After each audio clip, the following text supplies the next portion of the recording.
Now I want to solve this word respect, because this is one of the most important words in any relationship. Respect.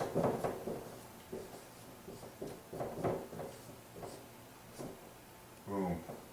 And of course I'm going to give it away. This is also just waiting for the famous S to come along. Let the wife see that she respects her husband. There's a book called Love and Respect that talks about a woman wants to be loved and a man wants to be respected. They make this claim, I believe, without reading the book myself, that, and it's true, you read the Bible, it says husbands love your wives, wives submit your respect, but they make this, a man wants to be respected, a woman wants to be loved. It makes sense. But respect is the foundation of any and all relationships. So let's solve it for the number 3. 18 here, 24 here, 21 here, 3 here, and then there's a ton of words that end in this famous T plus 2 over a multiple of 3. We just solved like the word excellent, the word brilliant, it's that hard stop T on the end, the word smart. Oh, he's really smart, he's really excellent, he's really brilliant, he's really bright. Respect. It's that hard stop after the end of all the 3s. It's like, there's a sense of like boundaries or something. Like it's a really hard sound. Respect. How fitting, eh? It's really hard sound. Respect. Whereas love is like love. Respect. It's like respect your system. But so pure 3s here. But look at how they go up. You can combine this C with this 21, but you've got like 18, 21, 24 going up in 3s. You can put this C over here with the R to make a team of 21, and then you have pairs of letters, pair. You can put this S with this E with this P like this, and kind of, make this beautiful interlocking of 24, 21, 21. Like it's just too obvious for the number 3. And as I'm saying, when you say, oh, he respects me, the S and the T are the marriage couple made in heaven. They make, because this is plus 2, this is plus 1, they differ by 1. This is 20 and 19, they make the famous 39, which divides by 3. So you say, oh, he respects God by desiring Him, seeking Him, obeying Him, studying His words, caring for His creation, all this respects. So what does all this gold add to? This is the 6-letter gold for the number 3. Obviously the first letter. Isn't it awesome how the first letter of love and respect both divide by 3? Famous L, which is 12, famous R, which is 18. Both in fact divide by 6. Love and respect for the Trinity. For the Trinity. I mean, if you want to have help with your relationships, you've got to get in touch with the Trinity. Like, that is the golden relationship from eternity past for all time. Like, you will fail in all human relationships until you have God at the center of everything. And that's basically the plight of mankind since sin entered the world.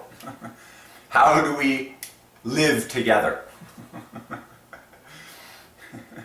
if we don't have God uniting us all? Well, that's impossible, okay?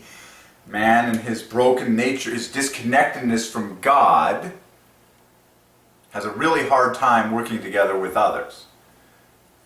That's why I'm so passionate about truth and proving it mathematically to the whole universe, so that some generation down the road, I hope it comes now, will get baptized in all of my revelations, feed themselves this from day 1. Hello? Hey, Derek. Hey there, Dad. Hey, what's your schedule? Because I got to do your dryer today. Oh, probably sometime in the early afternoon or something. Yeah, so you're going to be out this afternoon or what? Yeah. All right. Yeah, let me know when you're leaving. Okay. and, cause I got the parts here and I wanna get at it as soon as possible. Okay. Yeah, cause what's gonna happen is, I need you to take your shoes out of here, Yeah. cause I gotta put the stand up, and once I have the stand up, it'll be hard to get around. Well, we still be able to get around. Okay. Okay. Okay. Yeah, well, let me know as soon as you're, Okay. So, love and respect, and so love starts with the famous 12. Respect starts with the famous 18. Both divide by 6 and 3. 18, 12. You know, put the two together and it makes 30. Bang on the nose. Like that's really obvious. And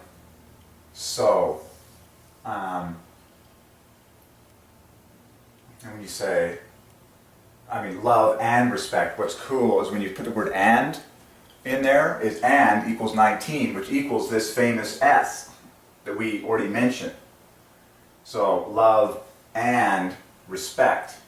That whole grand title divides by 3. So let's finish the math on these famous 6 letters in here that we were working on,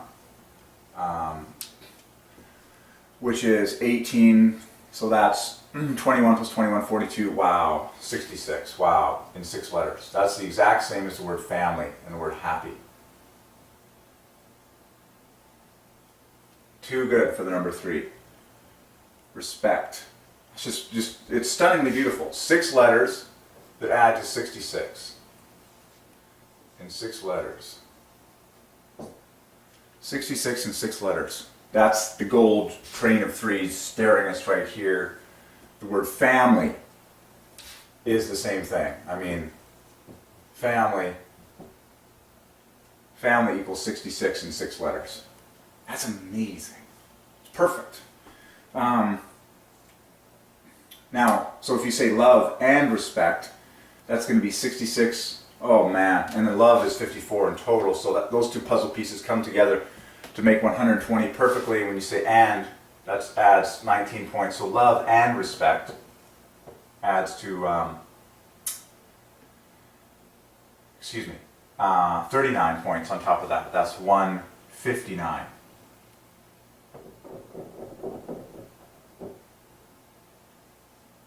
That whole phrase, love and respect, but look at them separately. Respect, love, like it's just too perfect for 3.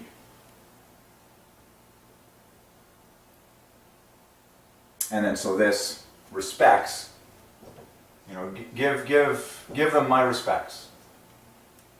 By the way, there's another famous word that we finish letters with. We say regards. Give them my regards. It's kind of a token of respect. Regards. You know, I salute you. Regards is an obvious 3 fest here. Regards divides by 3. And I believe the salutation, remember salutation divides by 3, signature divides by 3. I got that gem from the New Testament epistles of Paul when he says, this salutation by my own hand. When Paul officially writes, the word salutation divides by 3, just like signature. And we say sincerely. That's how we close our letters. We say sincerely. Okay? Oh no, sincerely is sincerely is so beautiful. Every second letter divides by 3, and then you got famous +1 front and back.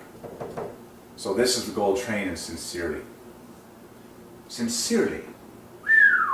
So that is what all this does, folks, is it softens people up to love. It gives you a total appreciation and sense that every word that you ever speak is glorifying the Trinity.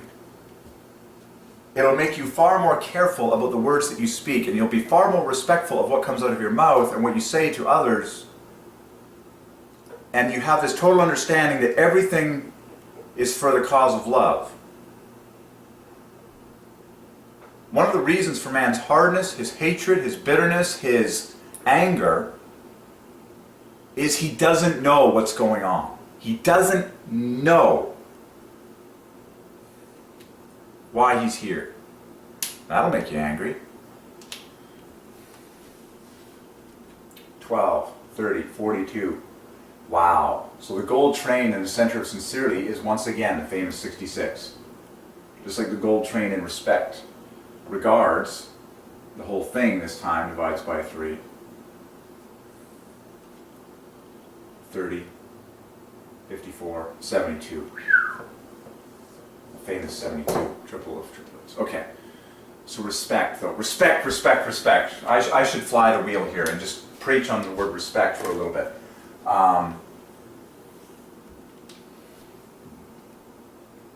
There's a proper order with respect. Basically, the definition of respect is placing proper value where value is due. In fact, that's the definition of all wisdom from the dawn of time. Placing proper value where value is due. And so there's this literal hierarchy or chain, you will, of respect, where God is at the top and everyone needs to respect God. And then there are certain ordained positions in this life that we have.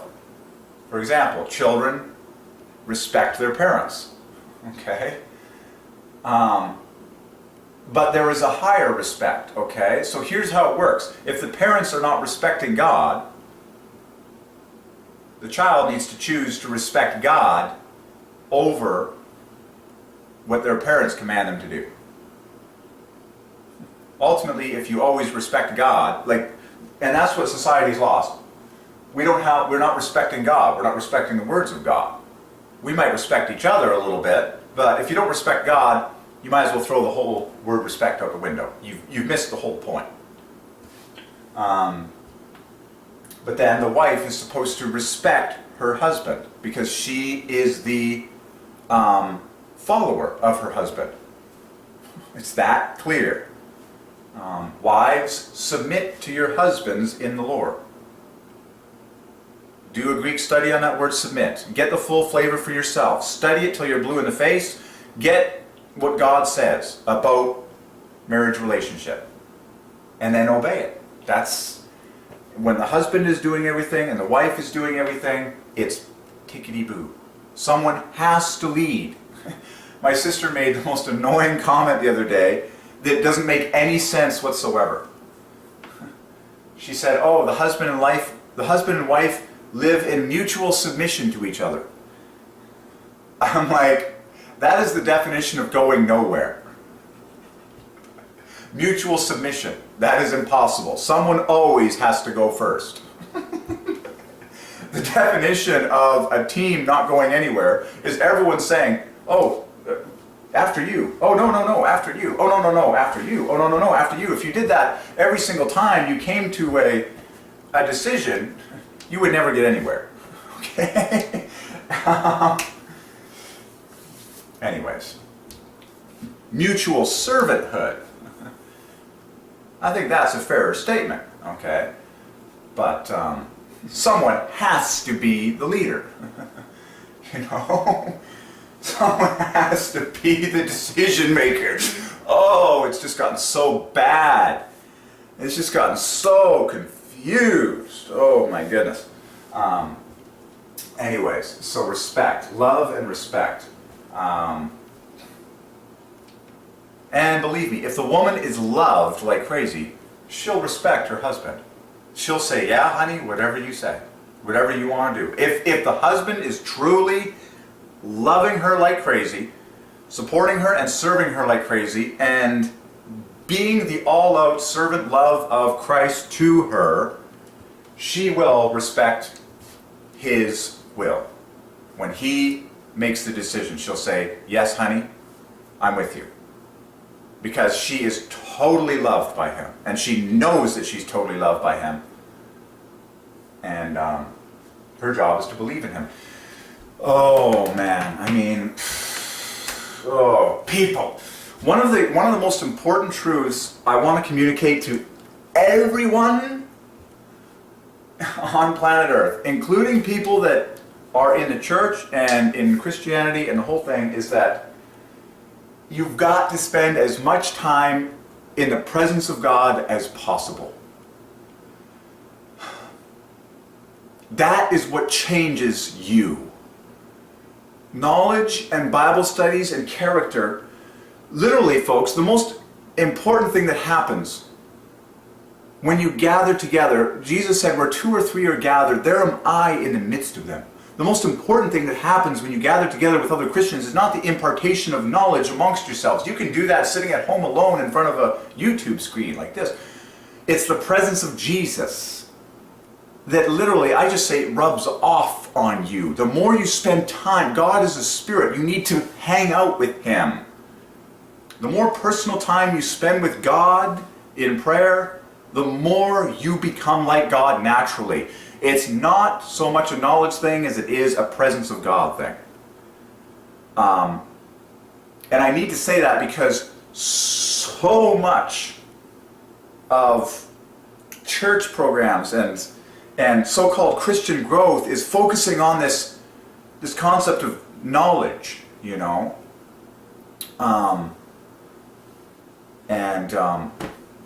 You know, you need to be in the presence of God. You need to hang out with God in prayer. And that's where your character actually gets healed and changed to be more like Him. Okay, because you need to receive the love. You need to be in the love presence of God in order for you to be able to love others. Naturally, like you can just try, you can just say, I'm going to love others today, and you can get away with doing it fairly decently, but anyways, okay. Seek personal relationship with God. What I'm saying is seek personal relationship with God. Don't seek knowledge about God. I fear that that's the way most churches are oriented and most teaching is oriented these days. They're saying, pursue and grow in the knowledge of God, but don't pursue growth in your personal relationship with God. They're focusing on knowledge about God, not personal relationship with God. That's what I'm trying to say. You need to focus on personal relationship with God, hearing God's voice, spending enough time in prayer, in silence, until you hear the voice of God. And God has been speaking to me about this concept of waiting. Waiting on the Lord, and He's been using it through various people relationships in my life where He has placed in me a desire to show up early for human appointments.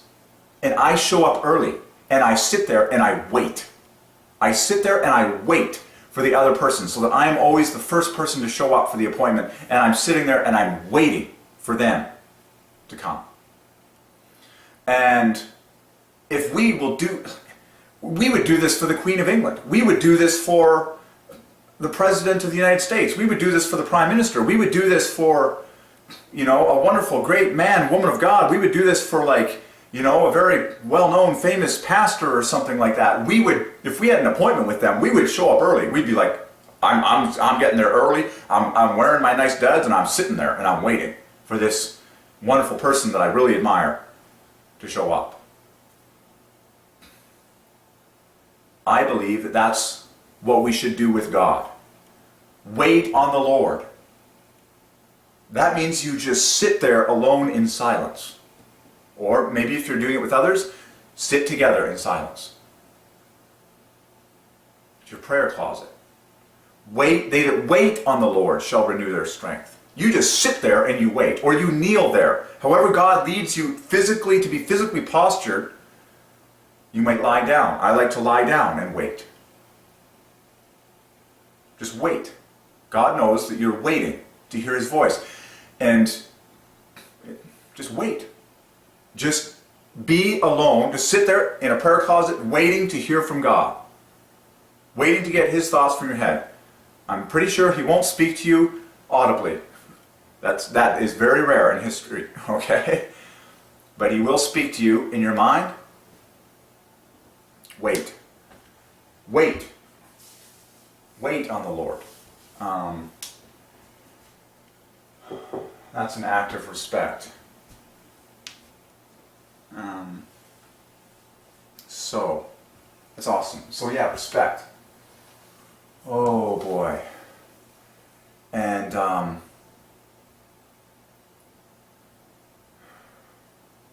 man, Respect. Oh, it's so huge. It's so sickening. It's such an interruption-driven society. It's terrible. We need to respect each other's presence far more. Say, is now a good time? I mean, and here's a big one. Above all, we need to respect people's personal time with God. If someone is actively in prayer, in their prayer closet, or just wants some quiet time with God, walk away. You give them that total zone. You don't argue with them. You say, all right, you're seeking God. My thing can wait till later. It's not healthy if someone tries to barge in on you and say, I need this right now. Whoa, excuse me, please. If someone isn't dying, it probably isn't that necessary.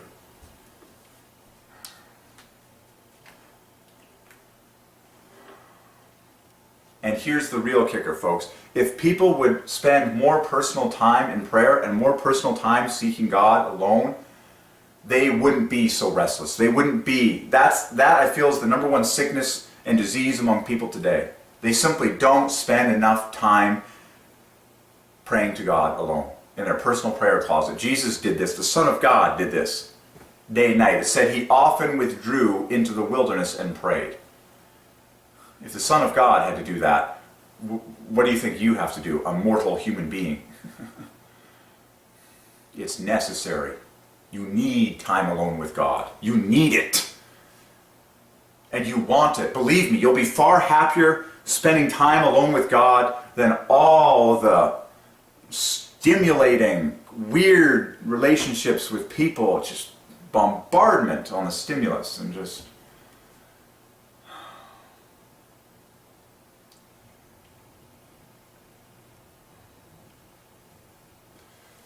So, I love prayer meetings. I love people that just spend time on their knees in silence. Those are the deep people of the world. Those are the peaceful people of the world. Those are the people you know you can cozy up to.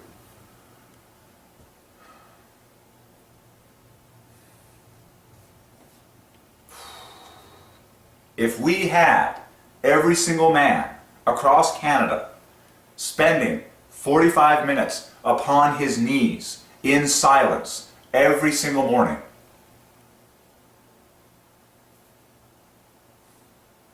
we would have so much of everything that the human soul desires. From sea to shining sea, it wouldn't even be funny.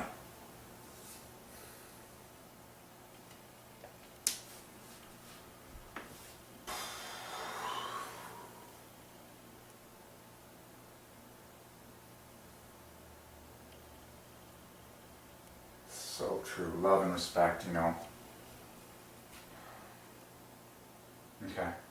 And here's a big one. It's very difficult to respect someone who isn't respecting God. That's my personal testimony. I find it very hard to even respect, a potential employer, a so-called company that isn't even respecting the living God, because you're not allowed to talk about God in the workplace. You're not allowed to talk about Jesus on site. I'm like, do you know that you're actively committing the greatest crime because you're not loving God with all your heart, soul, mind, and strength? That means your whole company is cursed. That means the whole work environment is cursed. Are you stupid? Are you screwed in the head? Were you uneducated as a child? And the answer to the last question is yes. And the last question is what produced the following ones. Stupidity, ignorance. You were simply uneducated as a child as to what this universe is, who God is, how business should be run, what the kind of words should be in a workplace. Why should I respect anyone of any age? This is where it gets cool.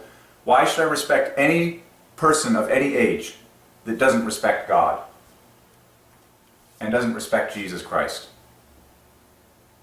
it doesn't make any sense whatsoever. They are out of balance. They are out of alignment. They are committing the greatest crime. If anything, I need to do something that will enlighten them, pull them out of darkness and ill behavior. Because remember, the most potent form of ill behavior is not thinking about God and not glorifying Jesus Christ. It's worse than all the other so-called punishable forms of behavior in society.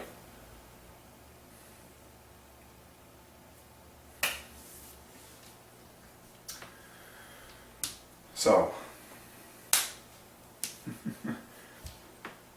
if we have a king, if we have a prime minister who respects the living God and Jesus Christ, the Holy Ghost, then we will have a nation that can do the same, and should do the same, and will do the same, by the grace of God. When the nation properly respects God, God will properly bless the nation. Oh boy. And the word blessed twice. Okay. So there's our solving the word respect. It's such an important word.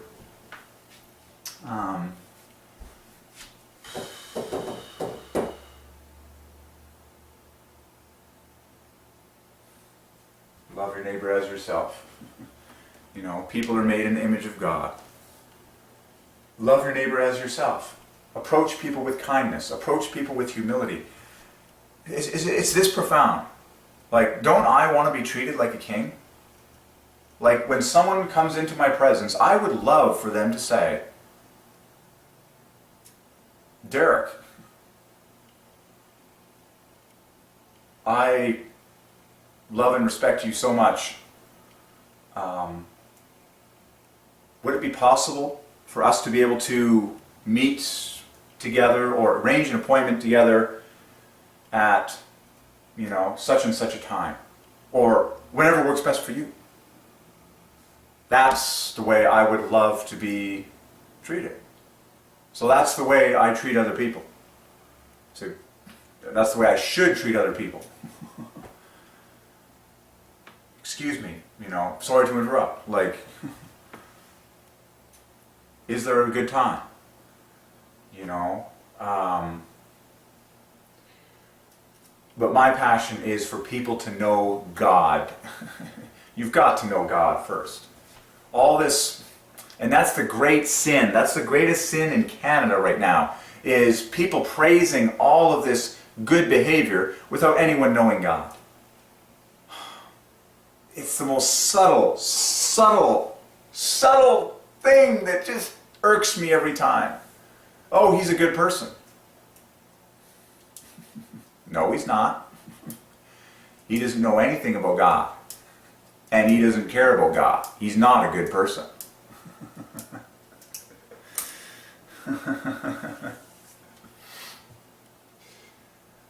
Okay?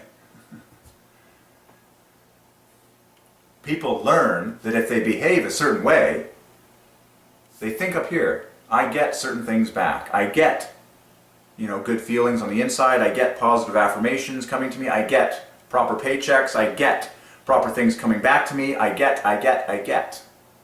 That is what the godless person subconsciously thinks in all of their behavior. You know, showing up for their job on time, treating people with kindness, you know, dressing well, looking good, you know, maintaining an excellent outward appearance, pleasing people, saying the right thing. It's all subconsciously rooted in self, which is, I want to feel good. I want to, you know, usually these people's hearts aren't, you know, but I just can't stand it. There's a great sermon, you know, a great catchphrase. You can be a good man, or you can be a God man. You need to be a God man. Okay.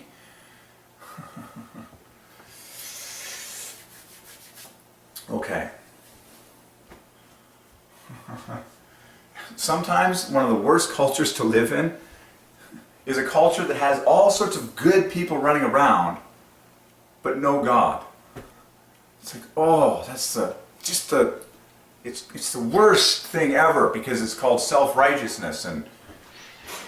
Hey, Derek, Yep. I'd like to get on